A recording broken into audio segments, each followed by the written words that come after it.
ഉദയമേ നീ അറിയുമോ ഇരുളേറും നീ തീരവും മേലിരുളു തന്നതും. അയ്യോ ചേട്ടാ എണീറ്റേ. എന്റെ പൊന്നി ചേട്ടാ ഇങ്ങനെ മദ്യപിക്കാതെ. എന്നെ വിടാ, ഞാൻ പൊക്കോളാം.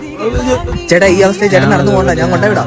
എന്നെ ആരും കൊണ്ടുവിടാൻ വേണ്ട, പോടാ. ചേട്ടാ മദ്യമല്ല ലോകത്തിലെ ഏറ്റവും വലിയ ലഹരി, അതിലും വലിയ ലഹരികൾ ഒരുപാടുണ്ട്. ചേട്ടൻ മദ്യത്തിന് വിടുതൽ വേണമെങ്കിൽ ഈ നമ്പറിൽ ഒന്ന് വിളിച്ചാൽ മതി. ചേട്ടാ ചേട്ടാ.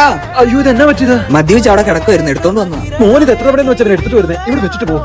അച്ഛാ ഞാൻ മദ്യപാനം നിർത്താൻ പോവാ. മദ്യപാനത്തിന് എന്തെങ്കിലും മോചനം വേണമെന്നുണ്ടെങ്കിൽ എന്നാലും പുള്ളിനെ വിളിച്ചാൽ പുള്ളി പറഞ്ഞു. അതുകൊണ്ട് ഞാൻ പുള്ളിനെ ഒന്ന് വിളിക്കട്ടെ. അല്ല ചേട്ടാ, എനിക്ക് മദ്യപാനം നിർത്തണമെന്നുണ്ട്. ചേട്ടൻ പറഞ്ഞില്ലേ മദ്യത്തെക്കാളുള്ള ലഹരി വേറെ ഉണ്ട്, എനിക്ക് അതിലേക്ക് വരണം, എനിക്ക് ആ ലഹരി വേണം. ചേട്ടൻ എപ്പോഴും ഒന്ന് കാണാൻ പറ്റുന്നേ? ആ ശരി ചേട്ടാ, ഞാൻ വരാം. ആ വരൂ ക്രിസ്റ്റഫർ, എന്നേലും ക്രിസ്റ്റഫർ വരുമെന്ന് എനിക്കറിയായിരുന്നു. വാ അതേക്ക് പോ. വരൂ ക്രിസ്റ്റഫർ, ഇരിക്കും. ചേട്ടൻ എന്തെങ്കിലും പഠിച്ചോണ്ടിരിക്കുവായിരുന്നോ? ഏയ് പഠിക്കൊന്നുമല്ലായിരുന്നു, ഞാൻ പറഞ്ഞില്ലേ മദ്യത്തെക്കാൾ വലിയ ലഹരി ഉണ്ടെന്ന്. അതിതാ. ചേട്ടാ എനിക്കൊന്നും വേണ്ട, എനിക്ക് മദ്യം തന്നെ മതി. ഇത് വലിച്ചിട്ട് പോയാൽ മതി.